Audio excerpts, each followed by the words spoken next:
Welcome to the Literary Batman. My name is Victor and I like Batman a lot. I've been collecting Batman for the past 15 years and now I want to share those stories with you. Today we're going to be talking about Batman the Detective, a news story that just came out recently. So let's go to our bat shelf and see if we can find it.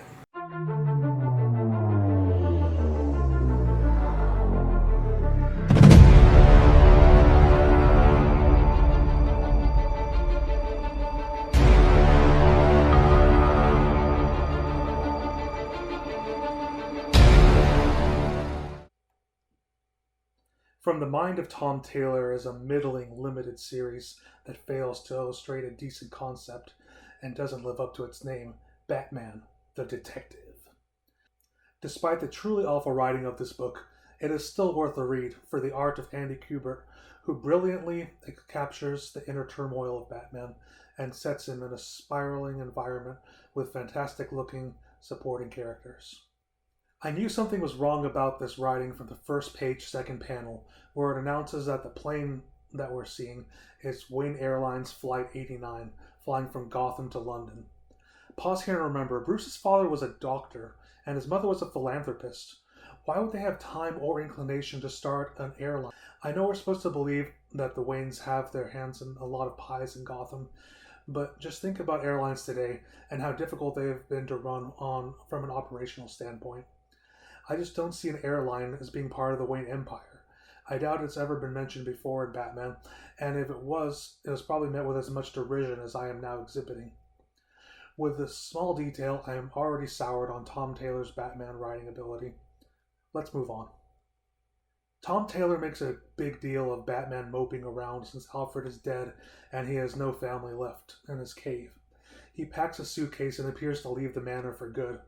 Of course, this is a fake out, and in the space of one panel, he is now in Britain meeting up with Knight and Squire, heroes he inspired who serve as the Batman and Robin of Britain.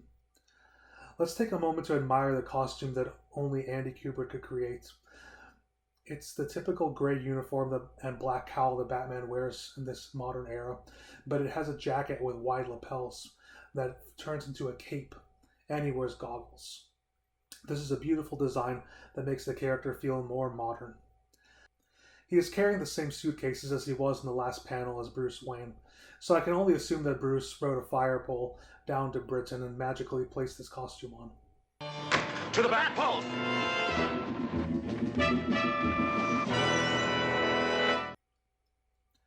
Upon entering Britain, Batman immediately has to fight a ghost.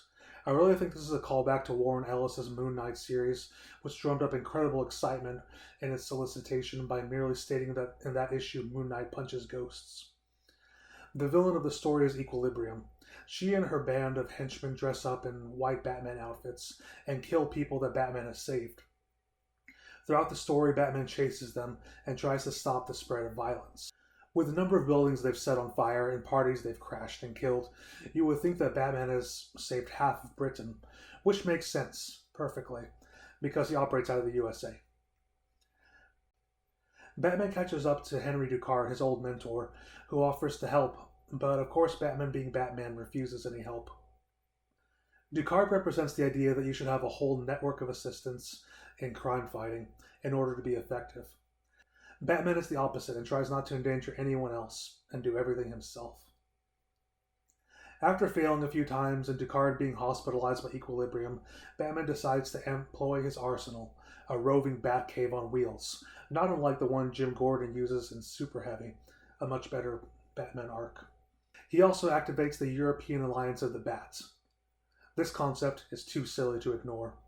Apparently, Batman has done enough favors for the international community that he can pull them up on his display at will and ask for special favors from European nations.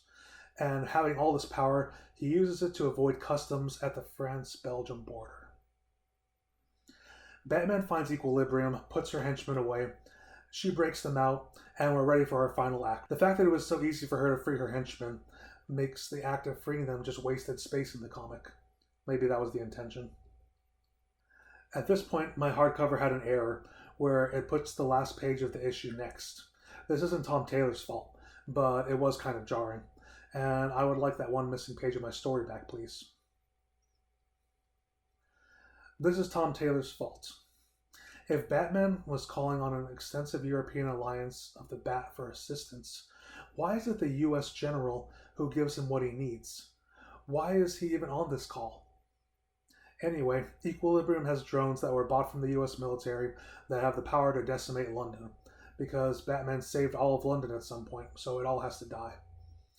At the climax, Equilibrium unleashes the drones, and Batman explains that there are too many to use a remote to stop them. They had to be programmed. Immediately, he says they were reprogrammed, dissipating any tension whatsoever and sinking this already awful book's climax. Lacking a climax, Tom Taylor pivots to talking about Equilibrium's backstory. Apparently, Batman saved an accountant who went on to kill Equilibrium's family in a drunk driving accident years later. Now, this is an interesting concept, although Tom Taylor isn't the first to do it. The first time I saw this was in Batman Ego. The after effects of saving people is rarely explored in Batman comics, although Tom Taylor reveals it at the end of this limited series, and then abandons it once Equilibrium is taken into custody. The idea that Batman saving people can lead to future harm is what the story should have been about. Instead, we get a generic globe-trotting adventure that doesn't advance the character of Batman and makes laughable innovations to Batman's team. I give it 2 cowls, since Andy Kubert's art saves the awful plot. Before we go, let's talk about the title. I was excited to read a story of Batman acting like a detective, especially with the new movie that just came out. But there wasn't a single instance of Batman using his detective skills throughout the 6 issues. This title is a catastrophe, and extremely false advertising. Shame on you, Tom Taylor. If you like what you heard, make sure to like and subscribe. And don't forget, I am Batman, you are Batman, we are Batman.